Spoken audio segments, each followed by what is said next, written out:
If you're thinking about moving to California, specifically our area called Redding, today I'm going to talk to you about how exactly it works to purchase a property here in our area, because fees, closing costs can differ, especially if you're coming from a different area or even just a different part of the state.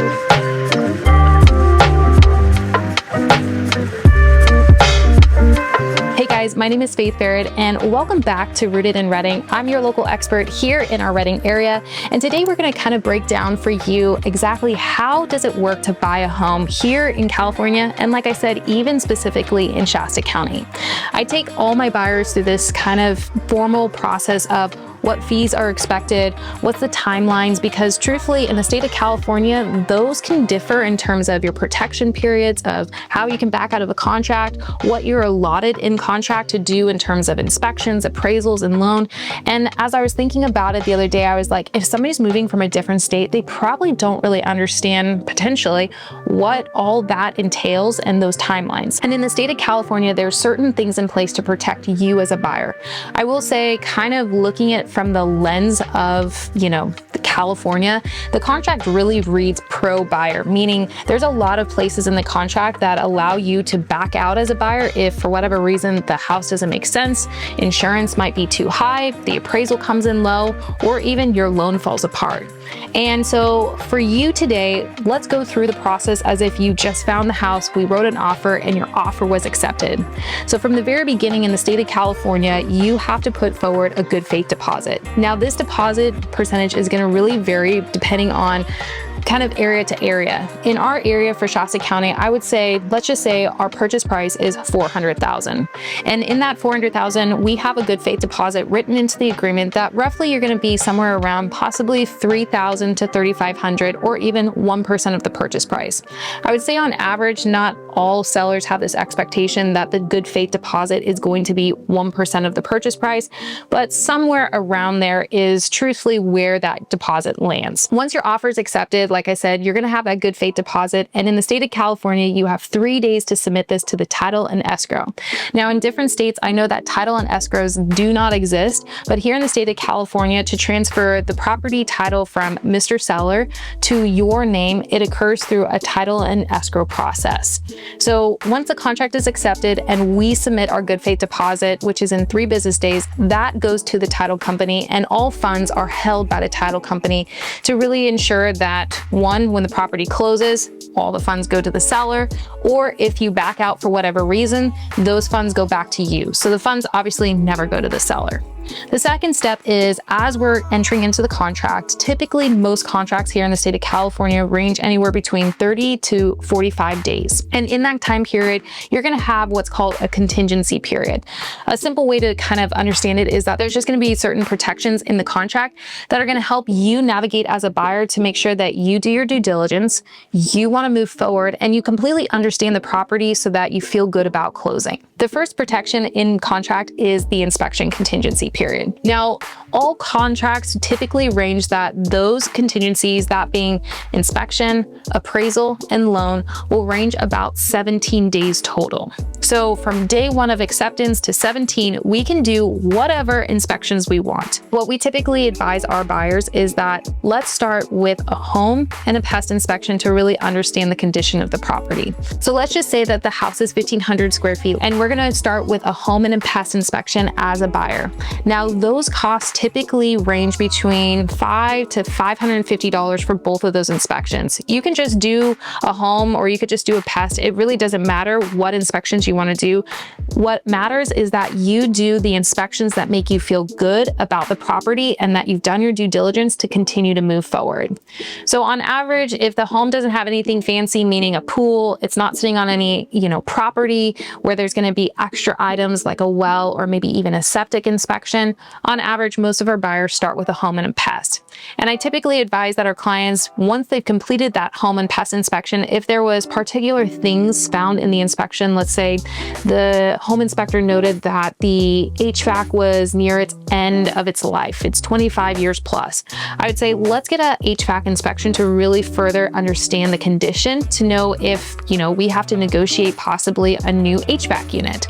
So your first contingency period is inspections. The second one that's simultaneously going on is appraisal. Now, if you are a cash buyer, truthfully, at the end of the day, you're not going to typically have an appraisal. I think I've rarely ever had a cash buyer pay specifically for appraisal.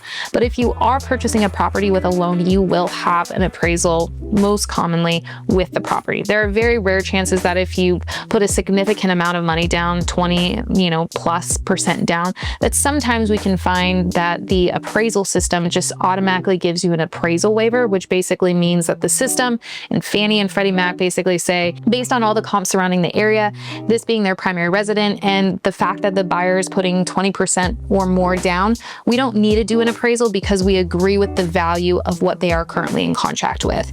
But on average, most people are going to go through an appraisal, and this is picked by the lender. It's a random person that goes out there and assesses the value of the property. On average, these are going to cost anywhere between $500 to $750. Sometimes if you need a rush appraisal, meaning you're trying to complete the appraisal really quickly, it can be a little bit more expensive, but on average, your appraisal is going to be $500 to $750.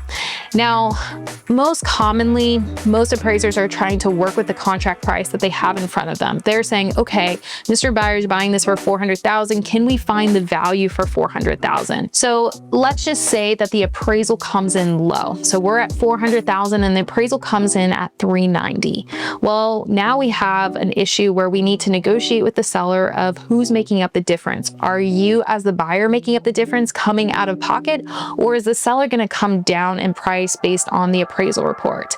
So again, it comes down to the negotiation of your agent. How are they going to come up with creative solutions to be able to, one, continue to move forward in the contract, or, hey, nobody's willing to make up the difference. We can't find some way to agree on this new price, so we're going to have to back out and move on to something else. Again, any money that you invest in the contract, the appraisal, the inspections, the money that you spend to arrive to that answer, you do not get back.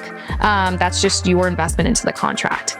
Now, if the appraisal comes in higher, let's say we're again at a purchase price of $400,000, the appraisal comes in at $410,000. Between us, you and me, I'm your buyer's agent, you obviously are the buyer. The seller does not know if the property came in above the current contract price.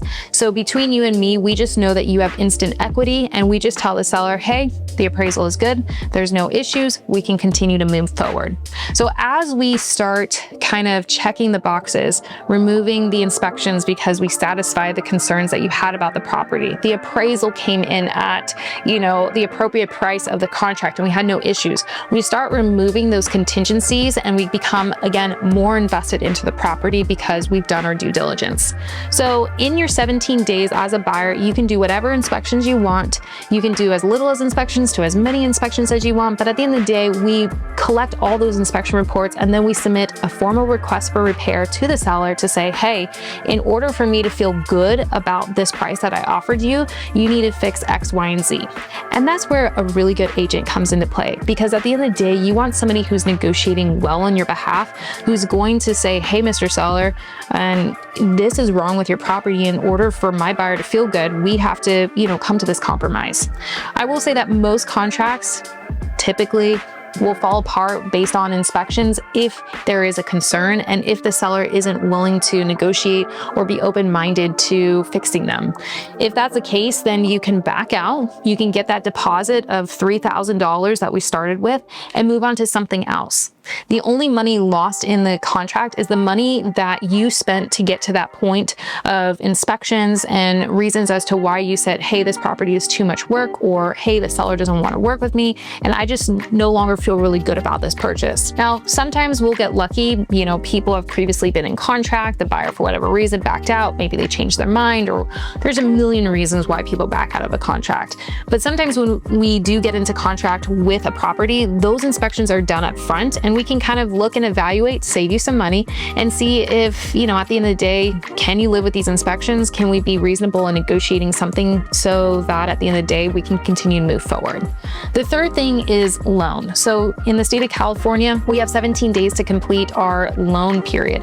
And this is really just where we go through an underwriting process, obviously with your lender, to make sure that you get full loan approval to complete the sale and sign the paperwork and, obviously get the house into your name. most of the time, this usually goes really well. The only kind of discrepancy that I find major problems is when jobs change, people, unfortunately buy a big purchase that affects their debt to income ratio. So I always tell people just to be on your best behavior for 30 days because we really don't want to rock the boat on that debt to income ratio that might disqualify you from being able to purchase this home.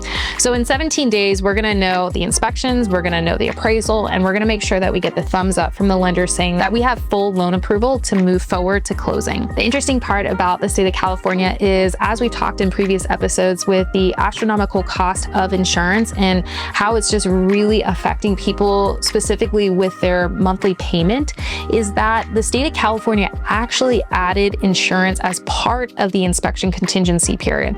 So if you get into contract and let's just say the insurance changes, you can't get insurance, or for whatever reason, the cost of insurance is so high that it's just not making sense, you can actually now back out of a contract in the state of California based on insurance. Now, with all my buyers walking into contract, we are always doing due diligence beforehand to really understand and make sure that we understand the cost of insurance, or roughly the cost of insurance, so it's not a great surprise to you in contract. Again, also in the state of California, we have seller disclosures. Now, I will say county to county, some sellers are really great. I would say on average, most of our sellers here in our area fill out the disclosures as we get into contract. Sometimes you'll get lucky, and before entering into contract, you can review the seller disclosures of the property. This is basically where the seller tells you everything and anything they know about the property, down to neighbor noise, deaths in the property, repairs, issues with the property, whatever they know, they're writing it down on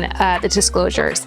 And so, as also part of our inspection contingency period, we have 7 days to review the seller disclosures that come in to make sure that there's not something said in the seller's disclosures that would kind of turn you off to say, wait a second, I don't feel really good about the property anymore because of whatever they might have disclosed. So like I said in the very beginning, the state of California, I feel like for many years of doing this, really writes the contract that the buyer can back out really for a lot of reasons. Maybe something that the seller disclosed, inspections, appraisals, loan, insurance now.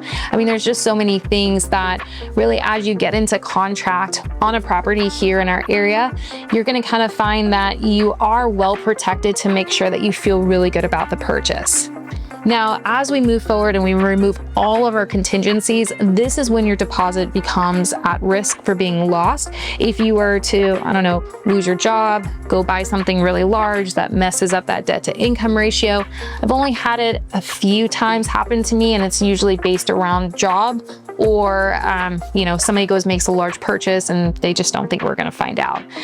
So at the end of the day, once we remove those contingencies that usually happen on day 17, our deposit becomes at risk for being lost. And we really just want to make sure that we are on our best behavior. Obviously, nothing too wild happens that's going to affect the sale of the home. If that doesn't happen, which on most cases it doesn't happen, we will move towards closing, where you'll sign your closing disclosure statement with the lender. We'll connect with the title company to sign with the notary, so you can officially transfer the property from the seller's name to your name. There's always questions around, when do I get keys? And for our area, how it works is that once you sign, the loan is funded. If you're obviously purchasing the property with a loan and you've wired your money, once it records with the county, the property is officially yours. So it's not when you sign, it's not when you transfer your money, it is when it officially records with the county that the property is officially in your name. So to give you a little bit of a recap, if you're purchasing a home in contract, you're gonna spend somewhere around $1,200 to $1,500, and that includes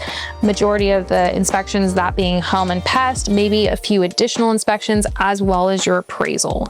And again, if you back out of the contract because something doesn't work out, you don't get that money back, but you do get your deposit so long as you're within those contingency periods. So let's take this example. We understand that in contract, you're going to spend some money on inspections and appraisal.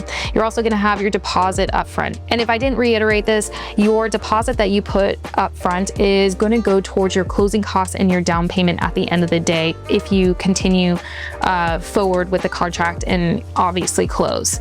Now, with your closing costs associated, there is 2 lanes of closing costs that we're going to talk about. One is going to be your buyer's agent fee, and the second one one is going to be just your typical closing costs, that being taxes, insurance, loan fees, all that.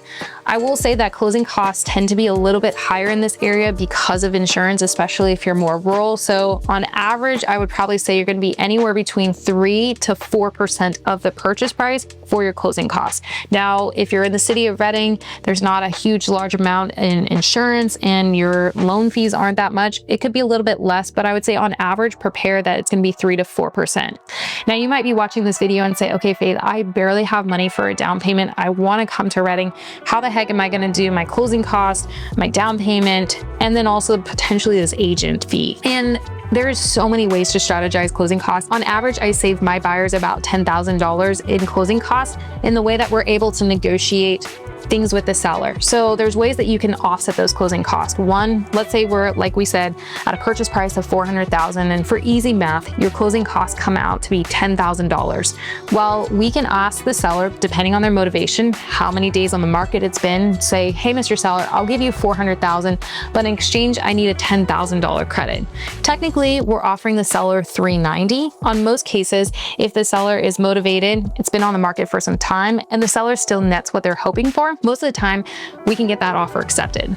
Now, let's say it's a really popular property and you love the house and you want it, and there's potentially talk of multiple offers, but you want to be competitive.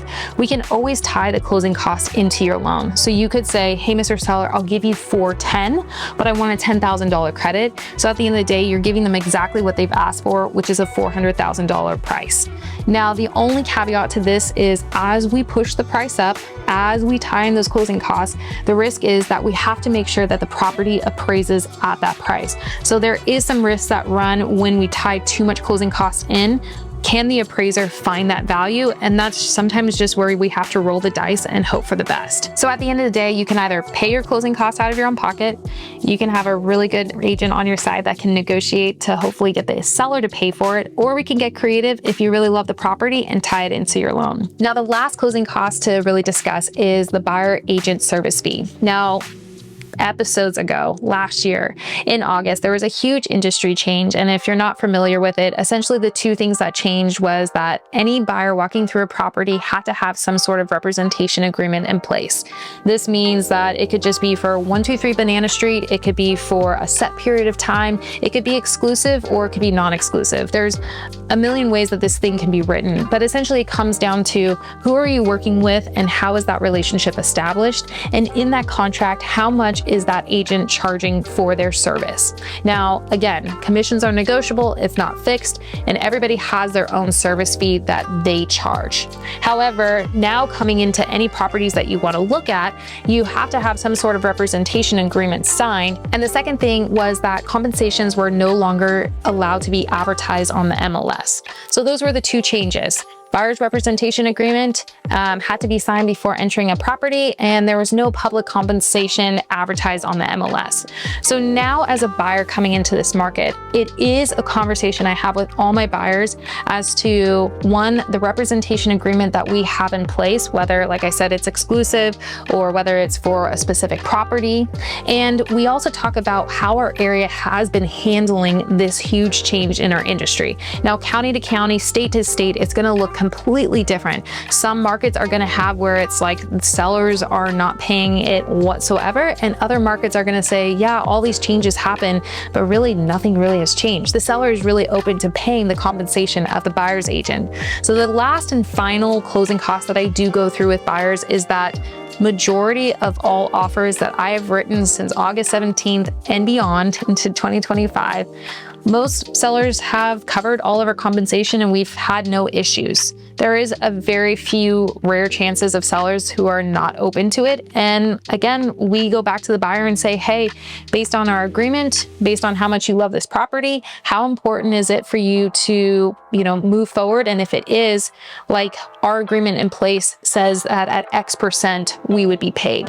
So in the very rare chances you might have a closing cost where you have to make up the difference or you have to pay your agent their service fee. But in most cases, because in our area, most sellers are open, and we just include it in our offers, and we negotiate and say, hey, Mr. Seller, we'll give you $400,000. And in addition, we want you to pay our buyer's agent fee of X%.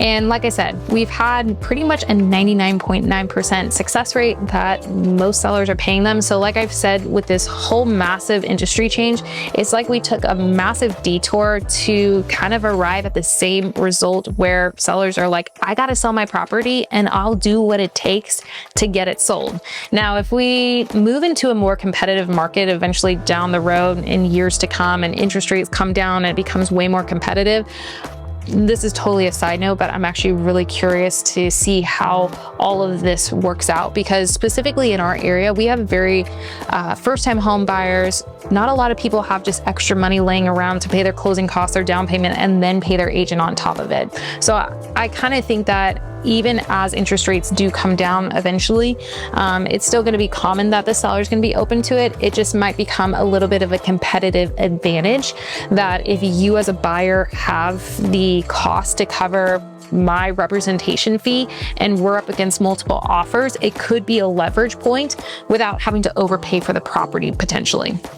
That's just my 2 cents. So at the end of the day, I hope this was super helpful in understanding cost here in California, specifically in our county, as to things that you need to expect when you're wanting to purchase a home. There is going to be upfront cost, and then there's just going to be cost at the end to carry the contract to closing. And no matter what, I'm happy to help negotiate and also strategize with you how we can make those costs a little bit more doable, so it's not so much cash out of your own pocket. We love working with first-time home buyers. We love working with people relocating to our area, or even people unfortunately leaving our area. I'm Faith Barrett, your local guide to everything here in Redding, to the real estate market, and I'd love to be the trusted resource to get you and your family here to our area, or help you understand a little bit more how to navigate a real estate contract, especially here in the state of California. If you have any questions, feel free to comment. I hope this episode was super helpful. Don't forget to hit that subscribe button, as we share every week something about the Redding market, the real estate market, and how you can call this place home. Catch you next week.